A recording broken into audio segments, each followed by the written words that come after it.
of you. Welcome to Success Zone, changing the way of learning. The platform you will get your success to the winner. तो आप लोग कैसे हैं? आशा करते हैं कि आप लोग बहुत अच्छे होंगे, बहुत अच्छे से पढ़ाई कर रहे होंगे। और तो चलिए इसी के साथ एक बार सबको तहे दिल से जय हिंद, जय भारत, वंदे मातरम। तो फ्रेंड्स, आप लोग का सक्सेस जोन में बहुत स्वागत है। तो चलिए हम लोग सॉइल मैकेनिक्स का लेक्चर 12 तक हम लोग कंप्लीट कर चुके हैं। हम लोग का जो नेक्स्ट लेक्चर है वो लेक्चर 13, जो कि आपका कंसिस्टेंसी ऑफ सॉइल का अटरबर्ग लिमिट के बारे में पढ़ना है। इससे पिछले क्लास में मैं आपको पढ़ाया था कंसिस्टेंसी ऑफ सॉइल और कुछ न्यूमेरिकल्स कराए थे, जो कि उससे आपका इंडेक्स प्रॉपर्टीज का कॉन्सेप्ट जो है वो बहुत अच्छे से क्लियर होता है। तो क्लास जो है आप लोगों को बहुत इम्पोर्टेंट है कोई भी एग्जाम के लिए। जो भी आपका एग्जाम अभी आने वाला है या सेमेस्टर का जो भी एग्जाम होगा उसके लिए बहुत इम्पोर्टेंट है। तो आप लोग बहुत अच्छे से पढ़ाई कर रहे होंगे। तो देखिए, एक बात बहुत इम्पोर्टेंट है जो कि मैं बार बार कहता हूँ कि रिवीजन और प्रैक्टिस करना बहुत जरूरी है। क्योंकि देखिए, सिर्फ पढ़ा देने से नहीं होता है। पढ़ा देने के लिए अगर आप बोलोगे तो सॉइल मैकेनिक्स कंटिन्यू मेरे साथ आओ, मैं 8 दिन में कंप्लीट कर दूंगा। लेकिन रिवीजन बहुत बड़ी चीज है। रिवीजन जब तक आप नहीं करोगे तब तक वो आपका अपना नहीं है, ये मेरा लिखा हुआ रह जाएगा। तो आप उसको प्रैक्टिस करो, क्वेश्चन का एनालाइज करो। अगर कोई क्वेश्चन पे डाउट होता है तो आप डिस्क्रिप्शन लिंक में आप क्वेश्चन को भेजो। मैं कोशिश करूंगा कि सॉल्यूशन मैं आपको जल्द से जल्द प्रोवाइड करूं। टाइम लगेगा तो 1 से 2 दिन समय लग सकता है कोई क्रिटिकल क्वेश्चन में, जहां मैं भी फंस सकता हूं। मुझे सब कुछ नहीं आता, मुझे भी सीखना पड़ता है। मैं पढ़ाता हूं तो सीख के ही पढ़ाता हूं, ऐसे कोई भी नहीं पढ़ाता है। तो चलिए स्टूडेंट्स, इसी के साथ हम लोग चलते हैं लेक्चर 13 सॉइल मैकेनिक्स में। तो आपका लेक्चर 13 जो सॉइल मैकेनिक्स है वो कंसिस्टेंसी ऑफ सॉइल का अटरबर्ग लिमिट के बारे में आज पढ़ाऊंगा कि उसमें अटरबर्ग लिमिट कौन कौन सा था। तो उसमें देखिए, आपका बोला जा रहा है कि the water content W% any 2 stage of which consistency of soil change is called consistency of soil या कंसिस्टेंसी लिमिट। मतलब कह रहा है कि आपका वाटर कंटेंट का जो W% है, कोई 2 स्टेज के बीच में आपका क्या हो रहा है, कंसिस्टेंसी ऑफ सॉइल चेंज कर रहा है। जैसे सेमी सॉलिड स्टेट से आपका प्लास्टिक स्टेट में जाने के लिए वाटर कंटेंट का चेंजिंग होता है, या सॉलिड स्टेट से सेमी सॉलिड में जाने के लिए वाटर कंटेंट जब तक चेंज नहीं होगा तब तक वॉल्यूम नहीं बढ़ेगा। और वॉल्यूम नहीं बढ़ेगा तो सॉइल अपने एक फेज से दूसरे फेज में नहीं जाएगा। That point is called consistency of soil. Then Atterberg limit explain there are 4 types of Atterberg limit. Number 1 liquid limit, number 2 plastic limit, number 3 shrinkage limit, number 4 consistency limit और consistency index. ये 4 आपको दिया गया Atterberg limit के द्वारा। Atterberg एक scientist थे। तो इसमें देखिए होता क्या क्या है। लिक्विड लिमिट को भी हम लोग डिस्क्राइब करेंगे अच्छे से। तो लिक्विड लिमिट के बारे में स्टूडेंट्स पढ़िए। लिक्विड लिमिट को हम लोग WL से डिनोट करते हैं, ओके, या कहीं कहीं देखिएगा LL भी लिखा हुआ रहेगा लिक्विड लिमिट को। तो it is a water content at which soil passes from liquid stage to plastic state और वाइस वर्सा। बोल रहा है कि ये आपका वो स्टेट है जहां पे आपका वाटर कंटेंट चेंज होता है लिक्विड स्टेट से प्लास्टिक स्टेज में। मतलब आप अगर ग्राफ को देखो, तो ग्राफ आपका कुछ इस तरीके से था।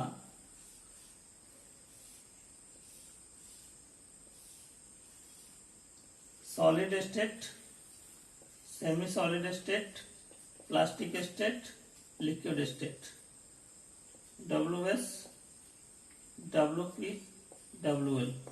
मतलब आपका था कि लिक्विड लिमिट में बोला जा रहा है कि आपका लिक्विड स्टेज से प्लास्टिक स्टेज में जाएगा जिस वाटर कंटेंट के चेंज होने पे, उसको हम बोलेंगे लिक्विड लिमिट। तो देखिए, it is a water content at which soil passes from liquid state to plastic state or vice versa. Then next point है, it is minimum water content at which soil is in liquid state or consistency. ये आपका जो consistency state में या liquid state में जाता है, एक मिनिमम वाटर कंटेंट पे जाता है, उसके बारे में बोला गया है कि it is a minimum water content. किस पे? मिनिमम वाटर कंटेंट पे आपका सॉइल लिक्विड स्टेट या कंसिस्टेंसी स्टेट में लिक्विड लिमिट के केस में चला जाता है। द नेक्स्ट पॉइंट है, it is minimum water content at which soil has flow tendency. मतलब इसमें आपका मिनिमम वाटर कंटेंट के कंडीशन में सॉइल फ्लो टेंडेंसी के फॉर्म में आ जाएगा। मतलब आपका बात यहाँ पे ये कहा जा रहा है कि जब आपका इनिशियल फेज होगा जहां पे आपका सॉलिड स्टेट है, वहां पे आपका जो वाटर कंटेंट का परसेंटेज होना चाहिए वो अच्छा होना चाहिए, क्योंकि जितना वाटर कंटेंट बढ़ेगा उतना वॉल्यूम बढ़ेगा, और जितना वॉल्यूम बढ़ेगा उतना जल्दी आपका एक फेज से दूसरे फेज में या एक स्टेट से दूसरे स्टेट में आपका ट्रांसफर होगा।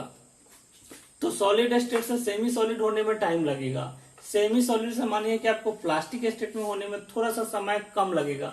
फिर आपका जब प्लास्टिक स्टेट में हो जाएगा, मतलब कहा क्या जा रहा है कि आपका हाईली वाटर कंटेंट हो चुका है और आपको अब जो वाटर कंटेंट चाहिए वो कम वाटर कंटेंट में ही वो लिक्विड लिमिट में चेंज हो जाएगा। तो वहां जो मेरा फ्लो इंडेक्स होगा उसका टेंडेंसी जो होता है कम वाटर कंटेंट पे ही लिक्विड लिमिट के केस में मिलता है। That's point is clear. Next, determination आप कैसे करते हो लिक्विड लिमिट को, तो ये पॉइंट देखिए कि डिटर्मिनेशन ऑफ लिक्विड लिमिट कैसे होता है। तो एक लैब में आपका एपरेटस होता है कैसे ग्रांडे एपरेटस। कैसे ग्रांडे एपरेटस से हम लिक्विड लिमिट का डिटर्मिनेशन करते हैं। और चलिए, जब कैसे ग्रांडे साहब के बारे में जब बात आ गई है तो इस पे मैं आपको थोड़ा सा बता देता हूं प्रैक्टिकली क्या होता है। देखिए, लिक्विड लिमिट जो होता है या अटरबर्ग कंसिस्टेंसी का जो टेस्ट है वो है आपका बेसिकली क्ले सॉइल के लिए। आपका जो सॉइल होना चाहिए वो क्ले सॉइल होना चाहिए, आपका फाइन ग्रेन सॉइल होना चाहिए, न कि कोर्स ग्रेन सॉइल होना चाहिए। तो कौन सा सॉइल होगा? फाइन ग्रेन सॉइल होगा। हमने कंसिस्टेंसी जब पढ़ा रहा था तो वहां पे हमने बोला था कि फॉर एफजीएस नॉट फॉर सीजीएस। तो इसमें जो टेस्ट होता है वो क्ले सॉइल का होता है। तो क्ले सॉइल का हमने साइज बताया था कि लेस देन 0.002 माइक्रोन। आपका क्ले का जो साइज होगा वो 0.002 माइक्रोन होगा। उस सॉइल का आपको टेस्ट करना है, उस सॉइल का टेस्ट करना है। तो देखिए, हम लोग जब टेस्ट किए थे तो क्ले सैंपल हम लोग को मिला नहीं था, तो हमने एक काम किया था कि 75 में आप लोग को भी ये काम फ्यूचर में हो सकता है कि जब क्ले सॉइल नहीं मिले तब आप कैसे टेस्ट करोगे उसके लिए जान लो। हमने क्या किया था कि सॉइल को लाया, नॉर्मल जो सॉइल हमें मिला वो सॉइल को लाया, उसको 75 माइक्रोन के सी पे हमने पास कर लिया था और उसको तब हमने क्ले के फॉर्म में चेंज कर लिया। उतना अच्छा तो चेंज नहीं हुआ, लेकिन थोड़ा उससे कोरिलेट कर रहा था कि चलो क्ले सॉइल के ही साइज का है, थोड़ा सा उतना स्टैंडर्ड वैल्यू नहीं है। तो अगर आप क्ले सॉइल अगर आपको मिल जाता है तो चलिए बहुत अच्छी बात है। तो क्ले सॉइल आपको मिलता है तो आपको करना क्या है, क्ले सॉइल लाना है। क्ले सॉइल जो होना चाहिए उसमें अब आपको क्या करना है, वाटर कंटेंट जब बढ़ाइएगा तभी तो आपका एक स्टेट से दूसरे स्टेट में चेंज होगा, सॉलिड से सेमी सॉलिड में। आपने वाटर कंटेंट मिलाया, मिलाने के बाद आपका इसमें होता है एएसटीएम मशीन, एएसटीएम मशीन नहीं, आपका कैसे ग्रांडे ऑपरेटर्स है और एक आपका इसमें ऑपरेटर्स है जिससे कि लिक्विड लिमिट फाइंड करते हैं। जिसमें हम करते क्या है उसका एक्चुअली ध्यान में उसका नाम नहीं आ रहा है, मैं आपको डिस्क्रिप्शन लिंक में उसका नाम दे दूंगा, या आप लिक्विड लिमिट का टेस्ट देख सकते हैं तो उसमें वहां पे उसका डिस्क्रिप्शन है। तो आपको इसमें करना क्या है कि सॉइल को आपको वाटर कंटेंट में देने के बाद आपको एक पेस्ट बना लेना है उस सैंपल का। पेस्ट बनाने के बाद आपको फिल कर देना है। फिल करने के बाद आप क्या कीजिएगा, आप उसको बीच से कैसे ग्रांडे ऑपरेटस से उसको आप कट कर दीजिएगा। कट जब आप कर दीजिएगा तो आपका उसमें क्या है, कट करने के बाद आपको 25 blows students plastic limit, liquid limit के बाद आपका जो स्टार्ट होता है वो प्लास्टिक लिमिट है। देन स्टूडेंट्स, आपका लिक्विड लिमिट के बाद जो स्टार्ट होता है वो प्लास्टिक लिमिट। तो प्लास्टिक लिमिट में आपका कहां से कहां तक वाटर कंटेंट चेंज होता है, तो देखिए प्लास्टिक लिमिट को WP से डिनोट करते हैं। ओके, तो water content at which soil sample change from semi solid to plastic state. मतलब देखिए आपका वाटर कंटेंट सेमी सॉलिड से अगर प्लास्टिक स्टेट तक चेंज होता है तो उसको बोलेंगे हम लोग प्लास्टिक स्टेट। और पहले क्या था, सॉलिड है, और लास्ट क्या लिक्विड स्टेट है। तो आपका सेमी सॉलिड से अगर प्लास्टिक स्टेट तक चेंज होगा वाटर कंटेंट, यहां से ठीक है, from semi solid to plastic state is called plastic limit. Okay, then बोला जाता है कि plastic limit is also defined as the water content at which soil would first begin to crumble when rolled into a thread of approx 3 mm diameter. मतलब कहने का मतलब है कि आपका प्लास्टिक लिमिट को हम ऐसे भी डिफाइन कर सकते हैं कि वाटर कंटेंट जो होता है कोई सॉइल का, वो आपका जब क्रम्बल होना स्टार्ट होता है, जैसे कि आपने क्या किया कि ये तो क्ले सॉइल के लिए हम कर रहे हैं, ठीक है। हमने क्या किया बचपन में, देखिए एग्जाम्पल से मैं समझाता हूँ। बचपन में आप मिट्टी का बर्तन बना के, मिट्टी का गोली बना के खेलते होंगे, उस सीन को आप याद कीजिए। वहां पे आपका होता क्या है कि आप क्ले सॉइल जो आप यूज करते हैं वो क्ले सॉइल होता है। क्ले सॉइल से आपने क्या किया, मिट्टी का बनाया गोली। मिट्टी का गोली बनाने के आप क्या करते थे, उसको एक पतला सा, मतलब क्या करते थे कि गोली भी बनाते थे और एक पतला पतला क्या करते थे, ऐसा ऐसे कैसे करके बनाते थे, थ्रेड बनाते थे। क्रम्बल जब करते थे, थ्रेड बनाते थे तो पतला पतला बनता था। तो 3 mm के बाद जब वो मतलब टूटता है तो उसको कहते हैं कि प्लास्टिक स्टेट के फॉर्म में है। मतलब कि आप क्या किए कि क्रम्बलिंग हुआ, फिर थ्रेड बनाए, और वो अप्रोक्सीमेटली कितना होता है डायमीटर उसका, 3 mm होता है। तो उसको हम क्या बोलेंगे कि ये मेरा प्लास्टिक स्टेट है। हम लोग ऐसे सभी ने किया है, सॉइल के साथ बचपन से खेल रहे हैं, मिट्टी पे ही खेले हैं, मिट्टी का ही शरीर है, मिट्टी के बारे में पढ़ रहे हैं और मिट्टी में ही जाना है। तो ये आपका प्लास्टिक स्टेट जो 3 mm के डायमीटर क्रम्बल के बाद होता है। मतलब क्ले है high plastic limit and liquid limit. जो क्ले सॉइल होता है उसमें प्लास्टिक लिमिट और लिक्विड लिमिट बहुत ही ज्यादा होता है। नेक्स्ट पॉइंट है कि liquid limit is greater than plastic limit. मतलब WL is greater than WP। आप याद रखेंगे कि लिक्विड लिमिट ज्यादा होता है प्लास्टिक लिमिट से। तो ये तो आपको कुछ प्लास्टिक लिमिट के फंडा थे, कुछ कॉन्सेप्ट थे। देन आपका जो क्वेश्चन आता है वो आता है कि आपका जो वैल्यू होता है वो प्लास्टिक लिमिट का किस सॉइल के लिए कहां से कहां तक होता है, जो कि जानना बहुत ही इंपॉर्टेंट है। तो देखिए आप इस पॉइंट को कि टाइप ऑफ सॉइल आपका क्या है और WP का परसेंटेज क्या है। तो पहला है आपका ग्रेवल। तो ग्रेवल का जो परसेंटेज होगा वो प्लास्टिक लिमिट का 10%, सैंड का होगा 10 से 15%, सिल्ट का होगा 10 से 15%, क्ले जो होगा एलुवियल सॉइल का वो होगा 15 से 100%। देन क्ले जो होगा ब्लैक कॉटन सॉइल का वो 200 से 250%, और क्ले जो होगा बेंटोनाइट सॉइल का वो होगा 250 से 400%। तो ये जो डाटा है, ये डाटा आपको पूरा का पूरा याद कर जाना है। ये डायरेक्टली एग्जाम में पूछ लिए जाते हैं कि किसका परसेंटेज कहां से कहां तक होता है। तो ये आपका कुछ प्लास्टिक लिमिट के बारे में थे। अब नेक्स्ट है आपका श्रिंकेज लिमिट क्या होता है। तो श्रिंकेज लिमिट हम उस लिमिट को बोलते हैं। हमने आपको जब कंसिस्टेंसी ऑफ सॉइल जब मैं पढ़ा रहा था तो आपको बताया था कि जिस वाटर कंटेंट पे आपका वॉल्यूम चेंज हो जाए सॉलिड स्टेट के बाद, मतलब जो शुरुआत में मेरा सॉइल है वो किसमें है, सॉलिड स्टेट में है। वहां से आपने क्या किया, सॉलिड स्टेट में आपका सॉइल है, आप वाटर कंटेंट बढ़ाना शुरू किए, वॉल्यूम में कोई चेंजिंग नहीं है अभी तक, आप बढ़ा रहे हैं। जिस वाटर कंटेंट पे आपका वॉल्यूम चेंज हो गया उस वाटर कंटेंट को हम बोलेंगे श्रिंकेज लिमिट। ये मैं आपको बताया हूं। तो वही बात लिखा हुआ है कि a soil when decrease in moisture content leads to soil state no change in volume of soil mass is observe, then consistency of soil change from semi solid state to solid state. मतलब आपका जो है वो बात कीजिए तो semi solid state से solid state में, मतलब कि आपका क्या हुआ, वाटर कंटेंट वाटर कंटेंट जिस वॉल्यूम पे चेंज कर गया, उसके बाद आपका सॉलिड स्टेट से किस में गया, सेमी सॉलिड स्टेट में गया। तो ये नेक्स्ट पॉइंट बोलता है the boundary water content is known as shrinkage limit. तो उस बाउंड्री को बोलेंगे श्रिंकेज लिमिट। तो हमने कैसे बताया था, ऐसे ही तो बोला था, यही तो बाउंड्री है जिसको हम WS बोल रहे हैं, जो कि श्रिंकेज लिमिट है। तो नेक्स्ट पॉइंट है shrinkage limit in the smallest value of water content at which soil mass is completely saturated if means that below shrinkage limit soil is partially saturated. मतलब बोला जा रहा है कि आपका कोई भी वाटर कंटेंट का जो स्मॉलेस्ट वैल्यू है श्रिंकेज लिमिट में, वो आपका सॉइल मास में या तो कंप्लीटली सैचुरेटेड होगा या पार्शियली सैचुरेटेड होगा। Completely saturated that means 100%, S का वैल्यू 1, और पार्शियली सैचुरेटेड की बात की जाए तो एस का वैल्यू 50%, 0.5। देन WS बराबर फॉर्मूला क्या, आपका वाटर कंटेंट का फॉर्मूला होता है weight of water by weight of solid. तो अभी आपका वही कॉन्सेप्ट है। तो WS बराबर क्या हो जाएगा, W1 minus SS minus V1 minus VD into gamma W by WD।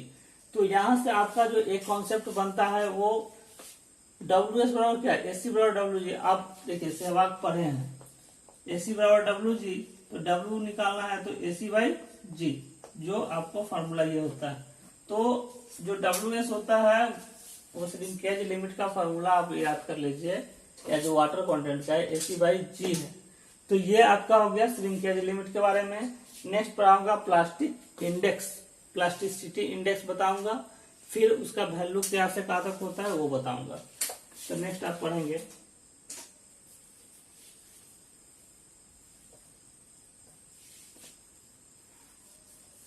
इसको, आप नोट कर लीजिए अच्छे से, या इसको आप स्क्रीनशॉट कर लीजिए, ये बहुत इंपॉर्टेंट है। ये सब पॉइंट से क्वेश्चन आते हैं।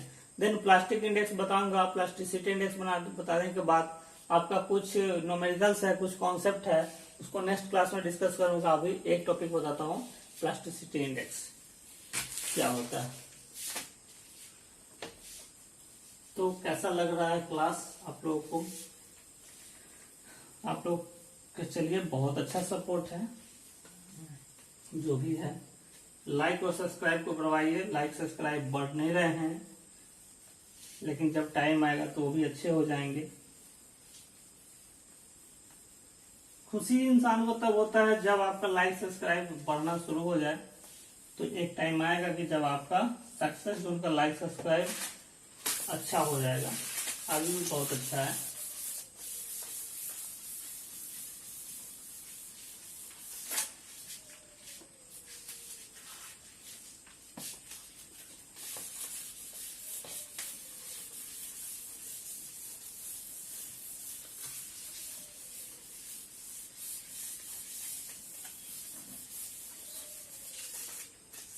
देन लिखेंगे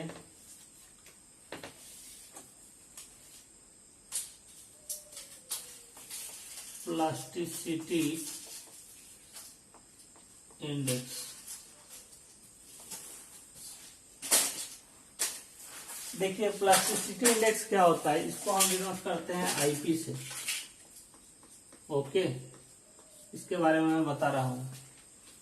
Plasticity index is the ratio of difference with plasticity index is difference between WL minus WP, that means liquid limit minus plastic limit।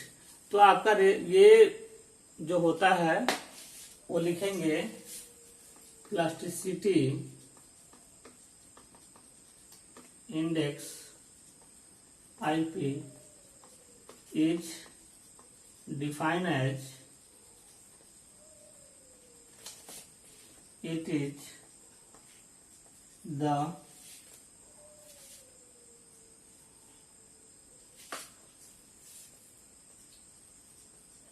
इसका ratio of WP subtraction WL और WP। मतलब ये होता है IP बराबर क्या, WL minus WP, जो आप WL का वैल्यू WP में से घटा देंगे तो आपको IP मिल जाएगा। तो ये कंडीशन इसका होता है। तो ये हो गया आपका प्लास्टिसिटी इंडेक्स के बारे में। यहाँ पे कुछ पॉइंट थ्योरी लिखा हुआ है, थ्योरी में आपको कुछ लिखा है समझा देता हूँ। तो लिखेंगे IPWL minus WP। Then next आपका where water content of liquid limit WP, water content of plastic limit WL। देखिए WL आपने पढ़ा लिक्विड लिमिट,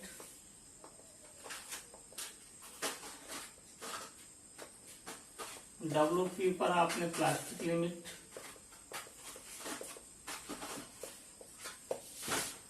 जो कि आपका लिक्विड स्टेट से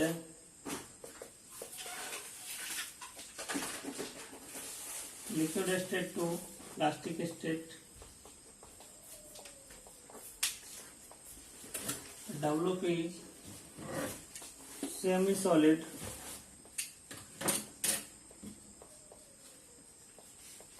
state to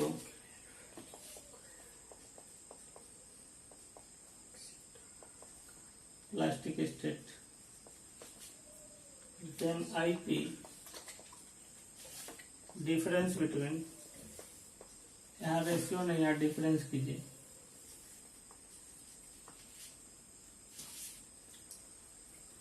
difference between WL minus WP, इसका रेशियो होता है।